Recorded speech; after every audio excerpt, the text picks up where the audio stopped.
Welcome back to the channel, everybody. We are headed to Humboldt, South Dakota on a beautiful Saturday morning for the annual threshing show over there. And if we don't get there on time, there's going to be big trouble. So let's get going.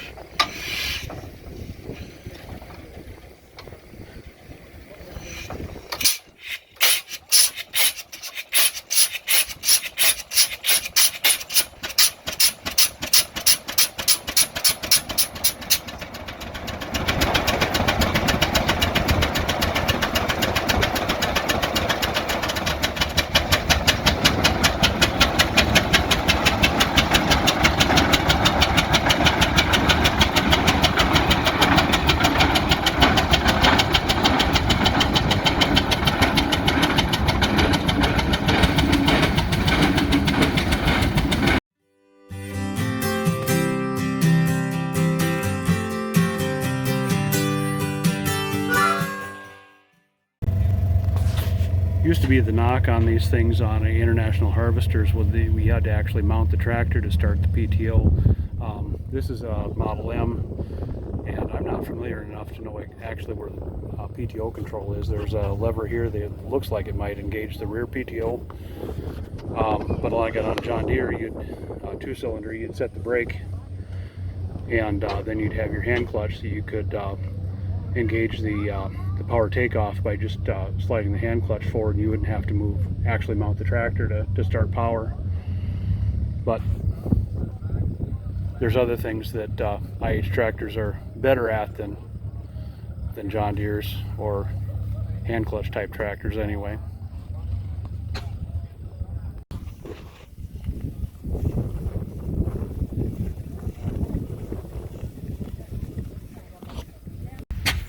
So then, whereas a John Deere on in a belt situation like this, all you have to do is run that hand clutch forward, and then you got power without having to get up on the tractor.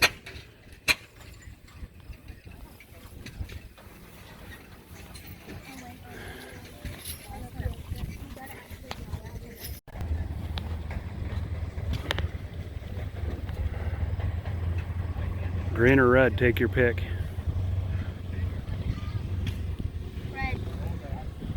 Green. Choose carefully.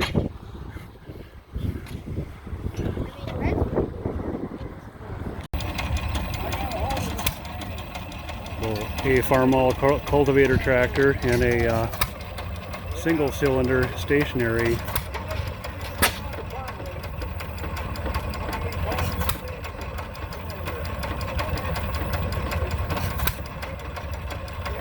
It's all in the flywheels, boys.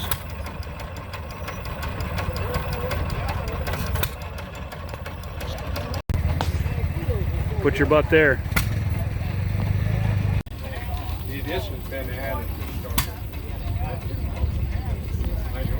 I guess you'd consider that a forerunner to the Bobcat. Alice Chalmers orange. I've always wondered if that's the same orange as Milwaukee Road or not. Our 445 is a two-cylinder too, but it doesn't sound like that.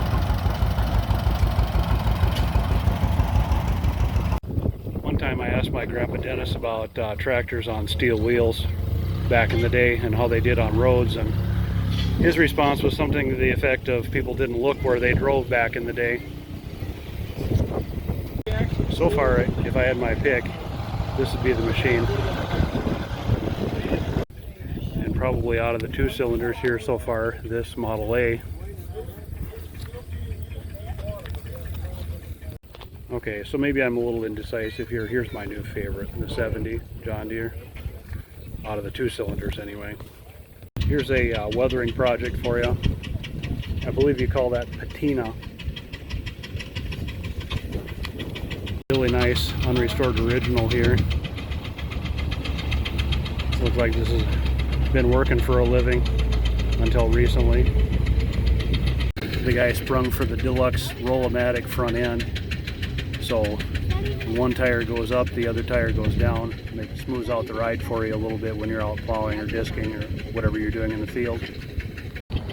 So that's green, but That's an Oliver, is it 77, I'm guessing?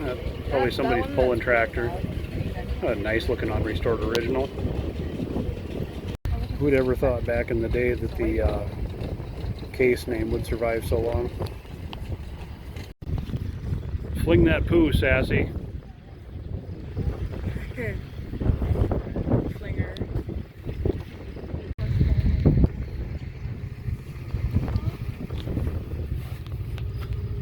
It's kind of interesting to see one of these without beater bars on the rear end. I don't see any poo. And that's because there's no poo to fling. Made in Canada. Nick, you know anything about this?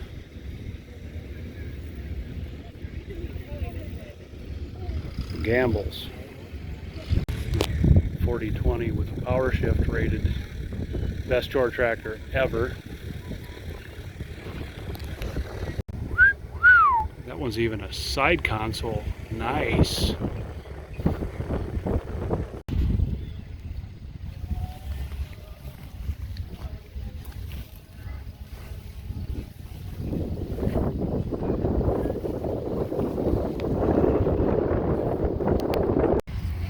So an old Willys Jeep.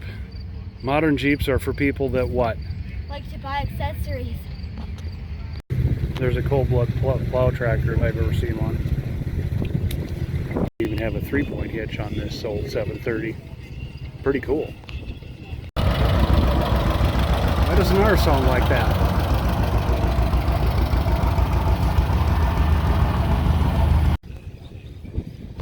Strange. White. White. Because White Farm Equipment at some point bought Minneapolis Moline, and then White itself was, what's that? Yes.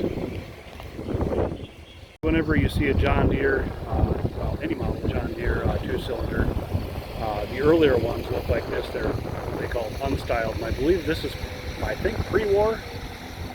And then they got an industrial designer out to put all that hoods and cladding on them and stuff. And mechanically they're identical, but this is probably an example of a, well, I don't know, since it's on rubber that doesn't tell much, but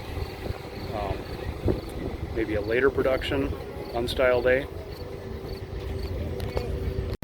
My grandpa Dennis had one of these. I can't remember whether it was a 400 or a 450 with a do-all loader on it, and that's the way he moved snow back in the 80s. And he didn't have a cab on his. Well, I don't know if any of these had a cab on them, but he had emphysema and stuff and some breathing problems where it kind of bothered him to be out in the cold. And anyway, that was part of the reason they ended up moving off the farm, for him not to have to move snow on that long and steep driveway. Imagine moving snow with a loader on a big place like with a tractor like this now.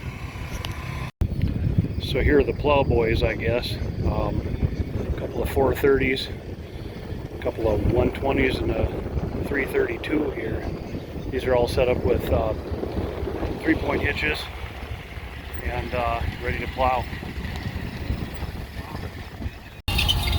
So a key difference between the older series John Deere's and like their 445, 425, and 455, they all had hydrostatic, but the difference is the hydrostatic control is down on the right floorboard with the newer tractors, and the hydrostatic on this older series like your 318s, 430s, 420s, and that was up here on the right hand. They're maybe slightly less handy, but. And then they also had, all of those had the split brake,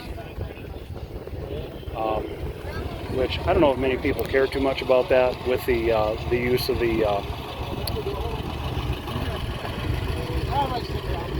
the differential lock on the newer tractors. Probably don't really need the split brake. Got Phoenix here with his 430 John Deere, and he'll say a few things. Alright, so this was, everyone calls it the worst tractor ever made just because of how long it is. Personally, in my opinion, they're a great tractor. Now, if you get it into some wet spots, it will spin out just because of all the weight that's up front. The design they made in these tractors is they put the engine and radiator all the way to the front when there was a 332 sitting here and it's all shoved back and it's about this length.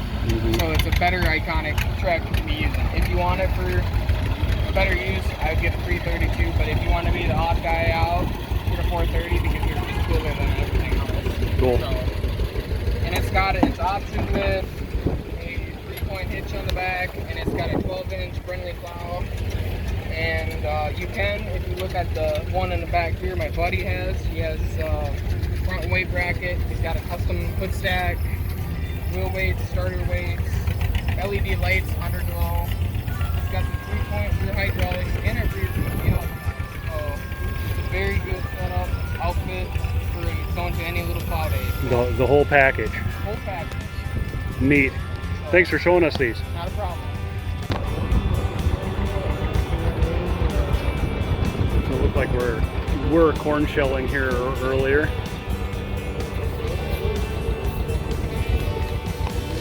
So here'd be another example of an unstyled John Deere. I'm not sure whether that's an A or a G, but then the gas 630 here and corn sheller, the way it looks. That we didn't get to see this running. It looks like the John Deere show here with the 60 lowboy. 1980? What do you mean?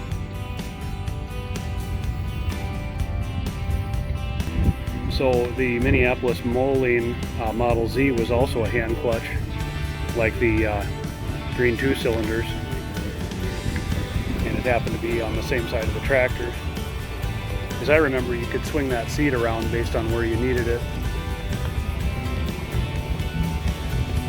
And then there's your hand clutch up on the station. This guy put a little bar on there so he doesn't have to reach so far to get to it. Forward is to go, engage the PTO, and to move forward with the tractor, or I guess if you have it reversed, to go back up.